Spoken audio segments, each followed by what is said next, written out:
Hello learners, आज हम पढ़ेंगे force on a charge moving in a magnetic field, यानी कि चुंबकीय क्षेत्र में गतिमान आवेश पर बल। और साथ ही साथ इसके साथ हम पढ़ेंगे लॉरेंज फोर्स यानी कि लॉरेंज बल के बारे में भी पढ़ेंगे। तो आइए स्टार्ट करते हैं आज का टॉपिक। देखिए, सपोज ये आपका कोई वायर है जिसमें आई करंट फ्लो कर रहा है। तो हमें पता है कि इस करंट कैरिंग वायर के कारण इसके चारों तरफ एक मैग्नेटिक फील्ड क्रिएट होगा। मान लेते हैं ये आपका कोई चार्ज क्यू है जो यहाँ रेस्ट पे है, यानी कि विराम अवस्था पे है, मूव नहीं कर रहा है। तो आप ऑब्जर्व करेंगे कि ये इस चार्ज पे कोई फोर्स नहीं लगेगा। ठीक है, फिर आप नेक्स्ट केस देखिए।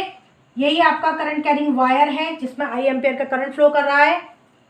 फिर आपका यहाँ चार्ज लिया गया है जो v वेलोसिटी से मूव कर रहा है। ठीक है, केस को ढंग से देखिए, यहाँ चार्ज मूव नहीं कर रहा है, यहाँ चार्ज मूव कर रहा है। जब चार्ज मूव नहीं कर रहा है तो उस पर कोई फोर्स नहीं लग रहा है, लेकिन जब आपका चार्ज मूव कर रहा है तो ये ऑब्जर्व किया गया कि जो चार्ज है आपका वो इस करंट कैरिंग वायर की तरफ डिफ्लेक्ट हो रहा था। तो ऐसा क्यों हो रहा था? क्योंकि इस चार्ज पे कोई फोर्स लग रहा है। ये फोर्स किसके द्वारा लगाया जा रहा है?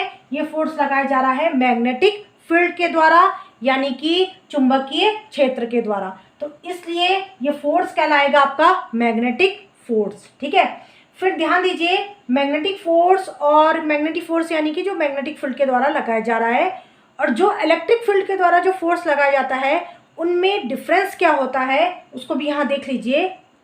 तो देखिए, मैग्नेटिक फील्ड के केस में हमने देखा कि जब आपका चार्ज रेस्ट पे है तो उस पर कोई फोर्स नहीं लग रहा है, जब आपका चार्ज मोशन कर रहा है तब उस पर फोर्स लग रहा है। ध्यान रखिएगा, ये किस केस में है? जब मैग्नेटिक फील्ड के कारण जो फोर्स लग रहा है। ठीक है, अब इलेक्ट्रिक फील्ड के केस में क्या होगा कि अगर इलेक्ट्रिक फील्ड में आप किसी चार्ज को रखते हो, चाहे वो रेस्ट पे हो चाहे मोशन पे हो, ठीक है, कोई फर्क नहीं पड़ता, चाहे रेस्ट पे हो चाहे मोशन पे हो, उस पर फोर्स लगेगा ही लगेगा।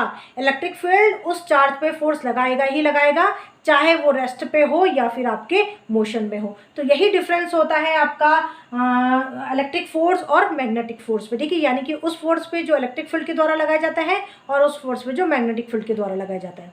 तो जो मैग्नेटिक फोर्स है आपका, उसका वेक्टर फॉर्म होता है, इस तरीके से लिखा जाता है, F vector equals to Q V vector cross B vector. ठीक है, तो ये मैग्नेटिक फोर्स का आपका फॉर्मूला हो गया। और इसी को अगर आप स्केलर फॉर्म यानी कि अदिश रूप में लिखेंगे तो हो जाएगा QVB साइन थीटा। क्रॉस हटेगा, साइन आएगा, और थीटा क्या है आपका? V और B के बीच एंगल, यानी वेग और चुंबकीय क्षेत्र के बीच में एंगल। ठीक है, तो ध्यान रखिएगा, ये जो क्रॉस है, क्रॉस का मतलब क्या हुआ है? बीच में क्रॉस प्रोडक्ट है। इसका मतलब ये है कि जो आपका F है वो आपके V के भी परपेंडिकुलर होगा, जो F है आपके वो B के भी परपेंडिकुलर होगा। ठीक है, क्योंकि बीच में आपका क्रॉस प्रोडक्ट है। अब थोड़ा यहाँ फिगर से समझिए। जैसे सपोज ये कोई प्लेन है आपका, ये अगर आपका कोई चार्ज है यहाँ पर, और ये आपका अगर मैग्नेटिक फील्ड का डायरेक्शन है, ये आपका अगर वेलोसिटी का डायरेक्शन है, वेग का डायरेक्शन है, तो जो फोर्स का डायरेक्शन होगा, जो फोर्स होगा वो आपका, देखिए, वेलोसिटी के भी परपेंडिकुलर होगा और मैग्नेटिक फील्ड के भी परपेंडिकुलर होगा। और थीटा कौन सा एंगल है? V और B के बीच बनने वाला एंगल। ठीक है, अब देख लेते हैं जरा यहाँ पर कि फोर्स जो है वो कब कब आपका जीरो होगा या कब आपका मैक्सिमम होगा। ठीक है, तो देखिए, इक्वेशन से साफ दिख रहा है कि जब आपका Q जीरो होगा, V जीरो होगा, B जीरो होगा, तो इन सभी केसों में F जीरो होगा। इसको डिस्कस करने की यहाँ ज़रूरत नहीं है। ये जो केस डिस्कस करने लायक है वो है आपका थीटा।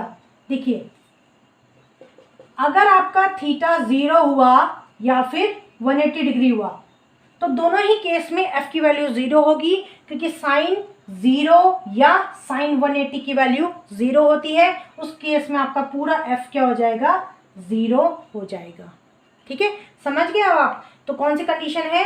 यानी कि जब आपका वेलोसिटी और आपका मैग्नेटिक फील्ड सेम डायरेक्शन में है, यानी पैरेलल है एक दूसरे के, और तब भी आपका फोर्स जीरो होगा। और जब आपका V और B एंटी पैरेलल होगा, यानी कि एक इस डायरेक्शन में चल रहा होगा, एक इस डायरेक्शन में चल रहा होगा, तो दूसरा इस डायरेक्शन में चल रहा होगा, एक दूसरे के ऑपोजिट डायरेक्शन में चल रहे होंगे, तब भी आपका जो फोर्स होगा वो जीरो होगा। समझ गए अब आप? सेकंड आपका है कि आपका F जीरो कब होगा, ये तो हमने देख लिया। अब आपका F मैक्सिमम कब होगा? एफ मैक्सिमम आपका कब होगा, यानी कि एफ अधिकतम कब होगा, जब आपका थीटा 90 होगा।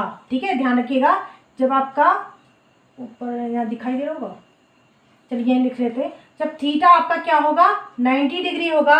जब थीटा 90 होगा तो साइन 90 की वैल्यू 1 होती है। उस केस में आपका एफ मैक्सिमम होगा, उसकी वैल्यू होगी क्यू वी बी, ध्यान रखिएगा। ठीक है, तो एफ मैक्सिमम कब होगा, जब आपकी थीटा की वैल्यू 90 होगी। ठीक है, अब देखिए ये तो हमने देख लिया कि एफ कब मिनिमम होगा, 0 होगा, कब आपका मैक्सिमम होगा।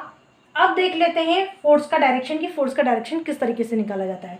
वैसे इसके रूल्स तो बहुत हैं, जैसे आप स्क्रू रूल से भी निकाल सकते हो फोर्स का डायरेक्शन, या फिर आप फ्लेमिंग लेफ्ट हैंड रूल से भी निकाल सकते हो, या फिर आप राइट हैंड पाम रूल का भी यूज़ कर सकते हो। वैसे मेरे हिसाब से जो बच्चों को इजीली समझ में आ जाता है और अप्लाई भी कर पाते हैं वो आपका राइट हैंड पाम रूल है, तो उसी को लेके मैं आपको बताऊँगी। तो देखिए, अगर आपका जो अंगूठा है वो आपका v का डायरेक्शन यानी कि वेलोसिटी मतलब वेग का डायरेक्शन अगर रिप्रेजेंट कर रहा है, तो जो फिंगर्स होंगे आपकी मैग्नेटिक फील्ड यानी b का डायरेक्शन रिप्रेजेंट करेगी, मतलब चुंबकीय क्षेत्र का। ठीक है, तो ये हो गया v का डायरेक्शन, चुंबक यानी v का मतलब वेलोसिटी वेग। ये हो गया फिंगर्स, हो गई आपका कौन सा डायरेक्शन, मैग्नेटिक फील्ड यानी कि चुंबकीय क्षेत्र। फिर जो आपका पाम होगा उस केस में जो डायरेक्शन रिप्रेजेंट करेगा वो आपका फोर्स का होगा।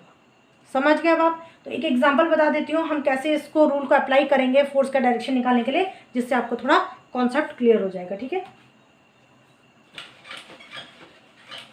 देखिए सपोज ये आपका मैग्नेटिक फील्ड का डायरेक्शन है, जो आपके बोर्ड के अंदर का डायरेक्शन मैं आपको दिखा रही हूँ।